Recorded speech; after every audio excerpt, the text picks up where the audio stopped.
کے اندھیرے میں کچھ حرکت میں ہے دیکھے سائے، زندہ کے اندھیرے میں کچھ حرکت میں ہے دیکھے سائے، زندہ کے اندھیرے میں کچھ حرکت میں ہے دیکھے سائے، آثار بتاتے ہیں یہ،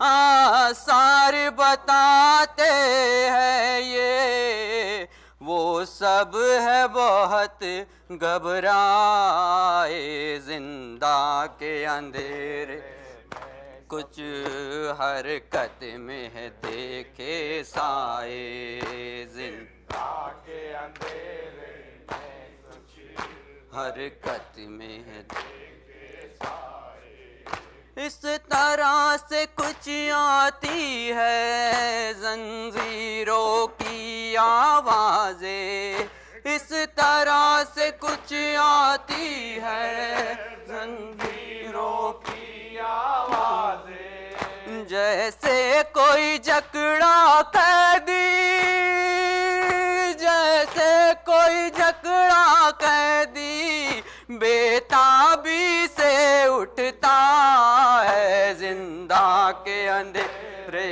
میں کچھ حرکت ہے دیکھے سائے، زندہ کے اندھیرے میں کچھ حرکت میں ہے دیکھے سائے، کیا ماجرا ہے یہ یا رب، کچھ روشنی تو پیدا کر، کیا ماجرا ہے یہ یا رب، کچھ روشنی تو پیدا کر، کیا گزری اسیروں پر ہے، کیا گزری اسیروں پر ہے، وہ صاف نظر تو آئے، زندہ کے اندھیرے میں کچھ حرکت میں دیکھے سائے، زندہ کے اندھیرے میں کچھ حرکت میں دیکھے سائے، جب سما جلی اشکوں کی تو صاف نظر یہ آیا، جب سما جلی اشکوں کی تو صاف نظر یہ آیا، ہے خاک پہ بیٹھی بانو، ہے خاک پہ بیٹھی بانو، ایک باچی کو لپٹائے، زندہ کے اندھیرے میں کچھ حرکت میں دیکھے سائے، زندہ کے اندھیرے میں کچھ حرکت میں دیکھے سائے، وہ قید ستم سے اٹھا طوفان بکا وہ ماتم، وہ قید ستم سے اٹھا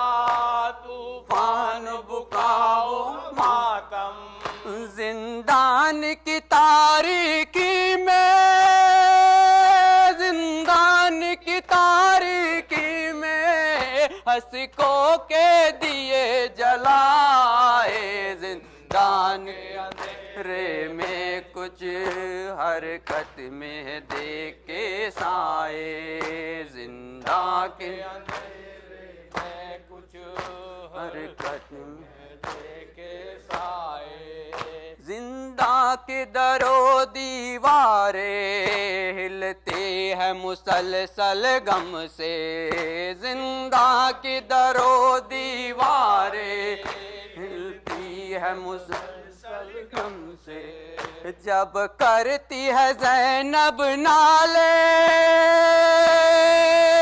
جب کرتی ہے زینب نالے، بس ہائے سکینہ ہائے، زندہ کے اندھیرے میں کچھ حرکت میں دیکھے سائے، زندہ کے اندھیرے میں کچھ حرکت میں دیکھے سائے، نادار پھوپھی ہے بیٹا بتلاؤ کوئی غربت میں، نادار پھوپھی ہے بیٹا بتلاؤ کوئی غربت میں، نہلانے کو تیری میاں، نہلانے کو تیری میاں وہ پانی کہاں سے لائے، زندہ کے اندھیرے میں کچھ حرکت میں دیکھے سائے، زندہ کے اندھیرے میں کچھ حرکت میں دیکھے سائے، اب کس سے کفن منگواؤں سب قتل ہوئے کربل میں، اب کس سے کفن منگواؤں سب قتل ہوئے کربل میں، چادر بھی نہیں ہے سر پر، چادر بھی نہیں ہے سر پر، کس طرح تجھے دفنائے، زندہ کے اندھیرے میں کچھ حرکت میں دیکھے سائے،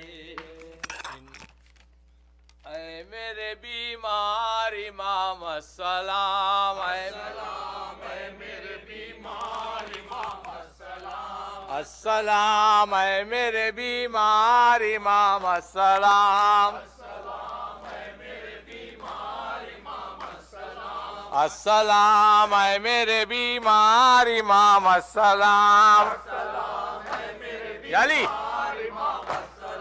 السلام اے میری معصوم سکینہ سلام، السلام اے میری معصوم سکینہ سلام، السلام اے میری معصوم سکینہ سلام، السلام اے میری معصوم سکینہ سلام، السلام اے میرے بے شیر مجاہد سلام، السلام اے میرے بے شیر مجاہد سلام، السلام اے میرے بے شیر مجاہد سلام، السلام اے میرے بے شیر مجاہد سلام، السلام اے میری گلثوم و زینب سلام، السلام اے میری گلثوم و زینب سلام، السلام اے میری زینب و کلثوم سلام، السلام اے میری زینب و کلثوم سلام، السلام اے میرے عباس دلاور سلام، السلام اے میرے عباس دلاور سلام، السلام اے میرے عباس دلاور سلام، السلام اے میرے عباس دلاور سلام، السلام اے میری کبریٰ و لیلہ سلام، السلام اے میری کبریٰ و لیلہ سلام، السلام اے میری کبریٰ و لیلہ سلام، السلام اے میری کبریٰ و لیلہ سلام، السلام اے میرے قاسم و اکبر سلام، السلام اے میرے قاسم و اکبر سلام، السلام اے میرے قاسم و اکبر سلام، السلام اے میرے قاسم و اکبر سلام، السلام اے میرے آنا محمد سلام، السلام اے میرے آنا محمد سلام، السلام اے میرے آنا محمد سلام، السلام اے میرے آنا محمد سلام، السلام اے میرے بیمار امام السلام، السلام اے میرے بیمار امام السلام، السلام اے میری معصوم سکینہ سلام، السلام اے میری معصوم سکینہ سلام، السلام اے میرے بیمار امام السلام، السلام اے میرے بیمار امام السلام، السلام اے میرے شیعوں کے امام السلام، السلام اے میرے شیعوں کے امام السلام، السلام اے میرے شیعوں کے امام السلام، السلام اے میرے شیعوں کے امام السلام، حسین امام حسین، حسین امام حسین، حسین الوداع، شیعوں کے سردار حسین الوداع، شیعوں کے سردار حسین الوداع، آج یخن سے آج ہوتے ہیں رخصت امام آج یقینوں سے آج ہوتے ہیں رخصت امام آخری ماتم ہے آج ہوتے ہیں رخصت امام آخری ماتم ہے آج ہوتے ہیں رخصت امام شیعوں کے سردار حسین الوداع شیعوں کے سردار حسین الوداع کے سردار پر محمد والے محمد صلوات السلام علیکم یا رسول اللہ السلام علیکم یا نبی اللہ السلام علیکم یا